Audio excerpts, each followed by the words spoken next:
Hello, BookTube. I thought I'd give you an am reading update. All the cool kids can do hashtag am reading updates, so why can't I?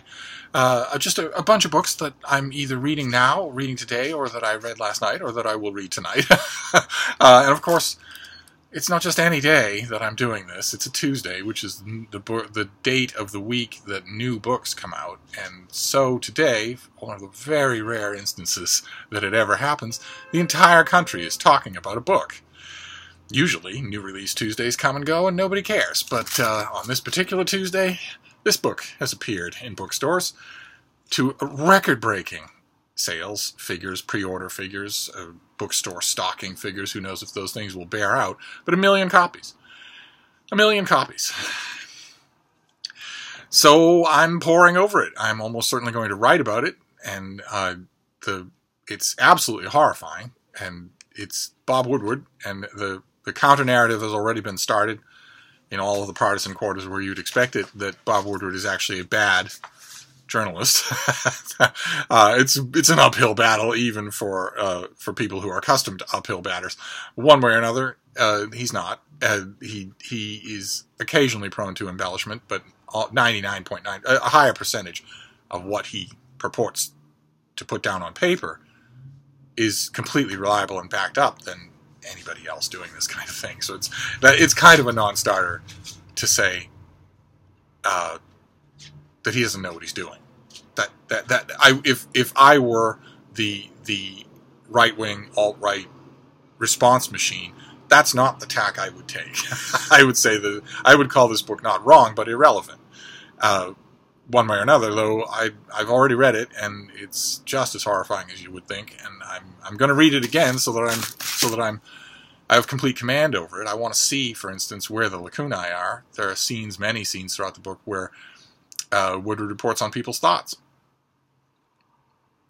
Lindsey Graham gets a midnight phone call from Donald Trump, and thinks things in the course of the scene that Woodward writes, and that can only happen one way, right? If Lindsey Graham is quoted saying something in a Senate cloakroom, that's one thing. The walls have ears. But if we're told that he thought something at midnight in bed when he's woken out of sound sleep by the President of the United States, there's only one place that could come from, and that makes it interesting as a meta exercise in analyzing the book. That makes it interesting. I'll just try and remind myself. I'll try and forget throughout the course of the reread that this is all real. It's not some dystopian novel. But I've got a bunch of other things, happier things, I hope, that I want to show you. Like, for instance, this one, The Moon of the Crusted Snow, by Washabig Rice, who is a First Nation novelist.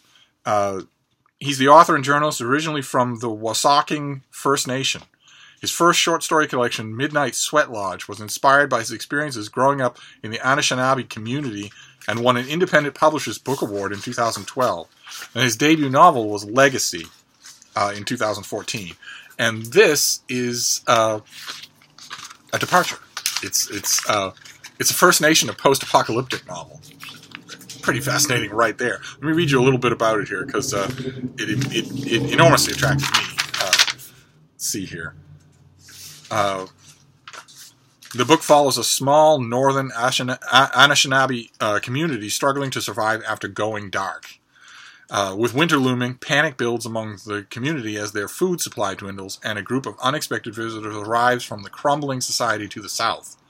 The community leadership loses its grip on power as the visitors manipulate the tired and hungry to take control of the reserve.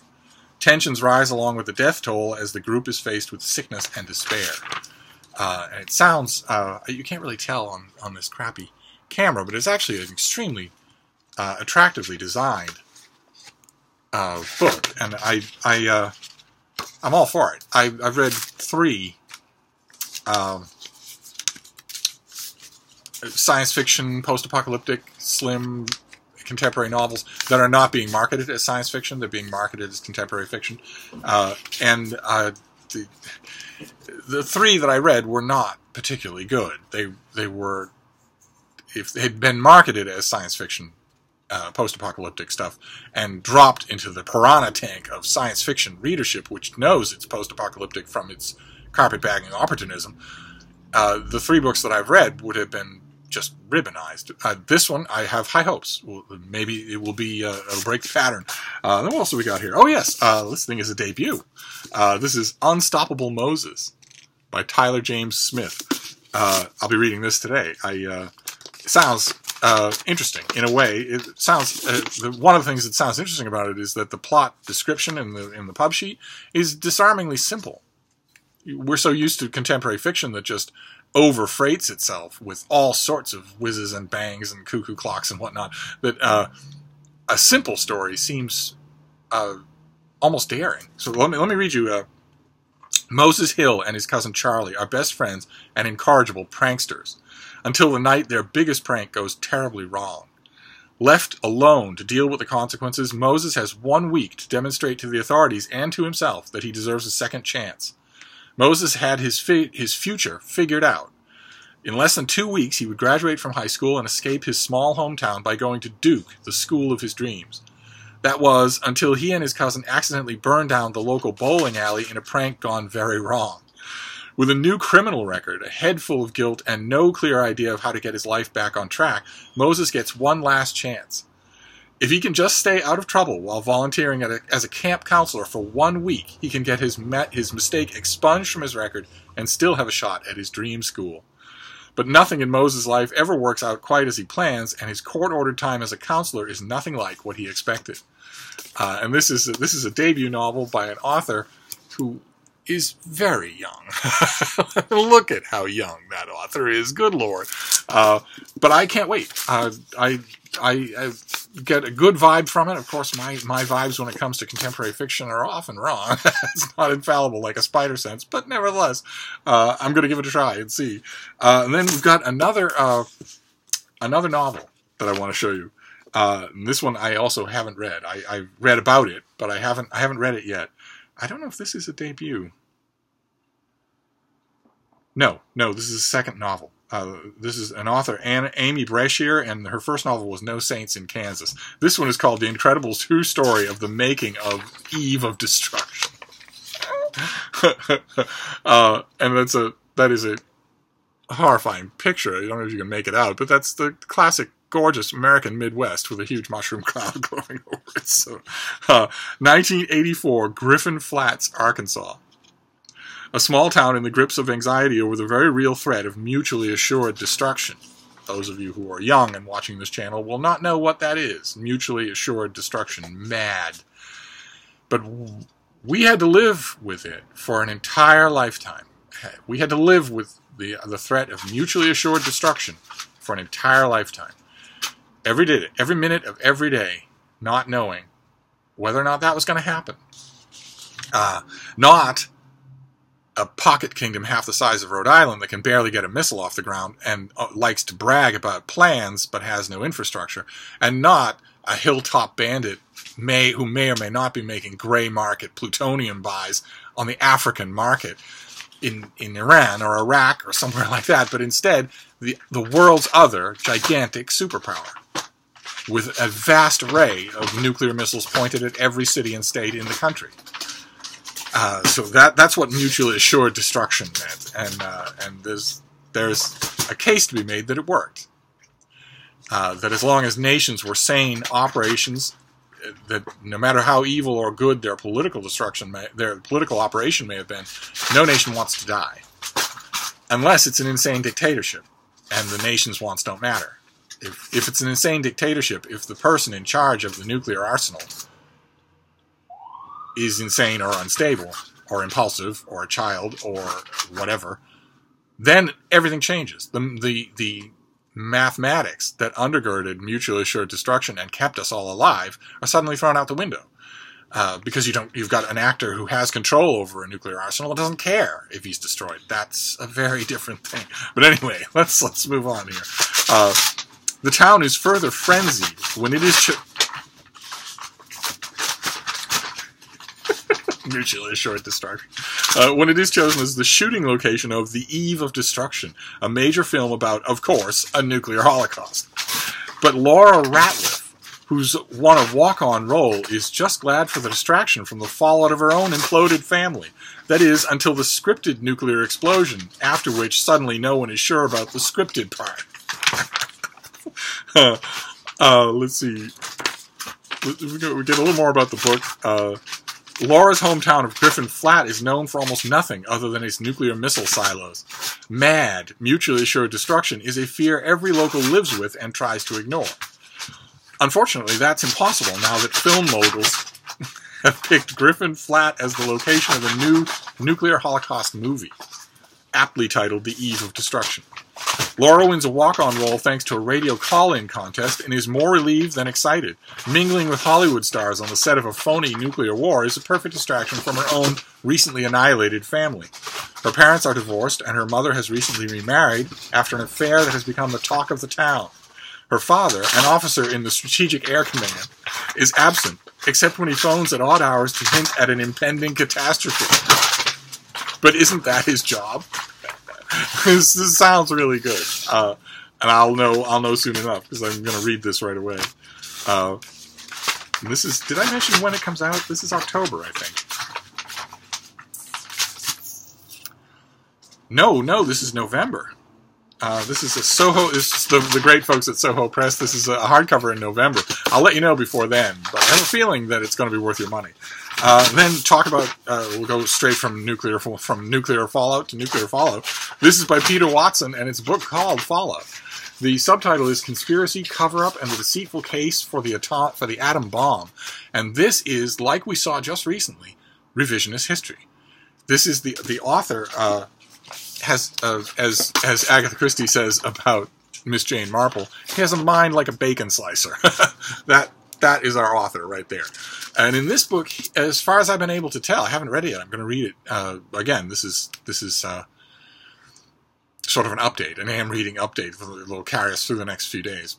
This is, from what I've been able to read about it, the author takes aim at all of the settled mythology of the race to develop the atom bomb, the secrecy around Los Alamos, the nature of the scientists who were conscripted to be involved, and the dueling between nations about nuclear power on the world stage.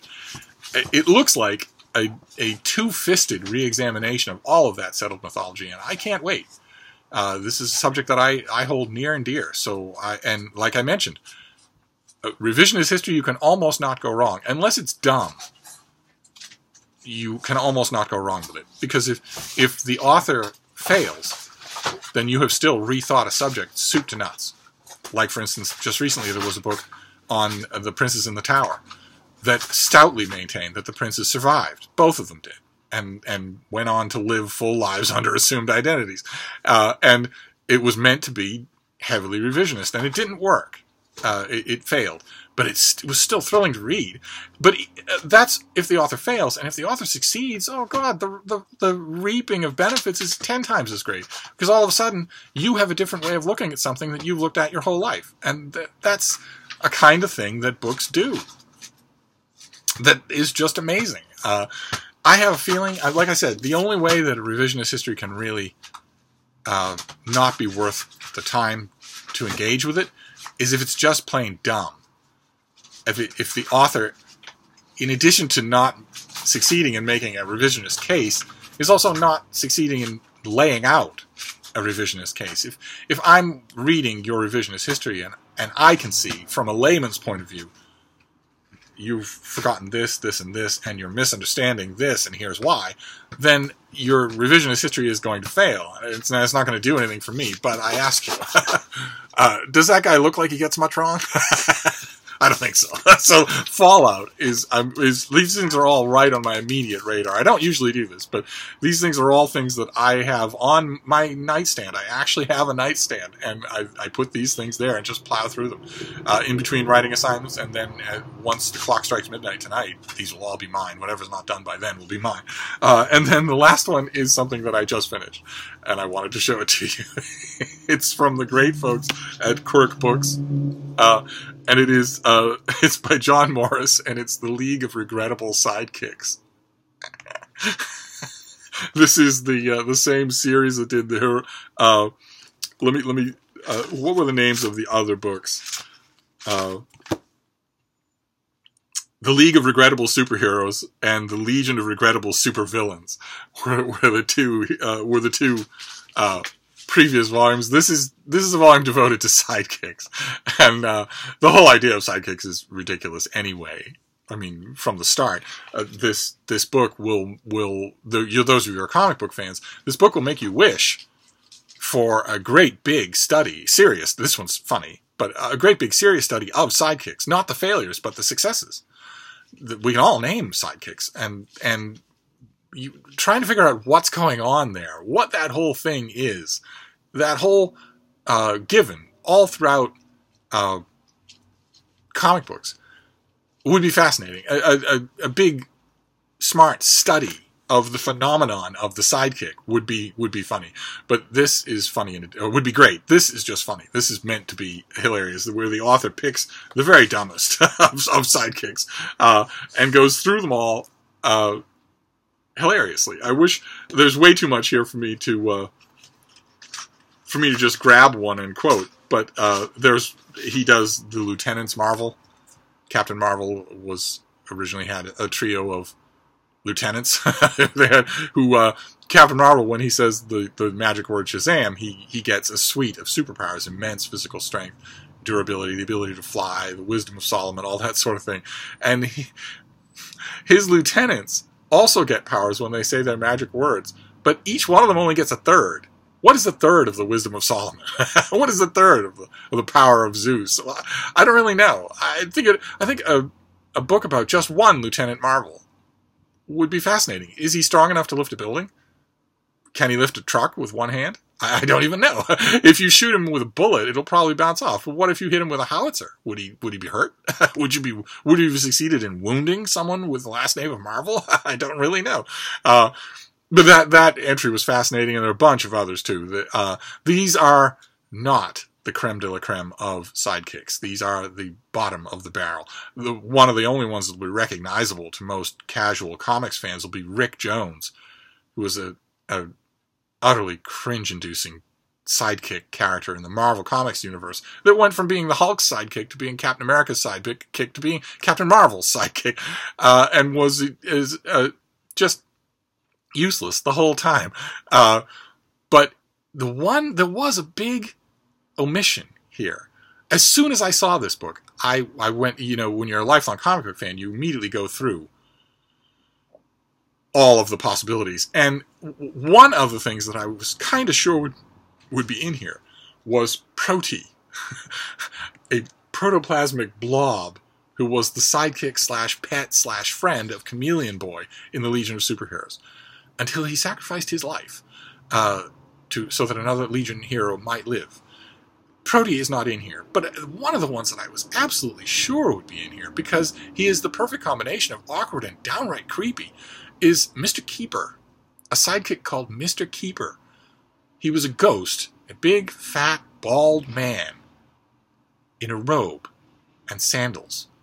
We're never told much about him, and he is the ghost sidekick of Kid Eternity, a super hottie teenage superhero from the 1940s, a boy who's killed before his time and given the superpower of being able to summon people from the past, dead people, by saying the word eternity. And they help him out. He can summon imaginary characters like Achilles or Sherlock Holmes. He can also summon historical characters. And I absolutely love Kid Eternity. And while reading his adventures, which I don't think have ever had a volume of reprints, he was really popular for a time. I wish there were a single volume of reprints.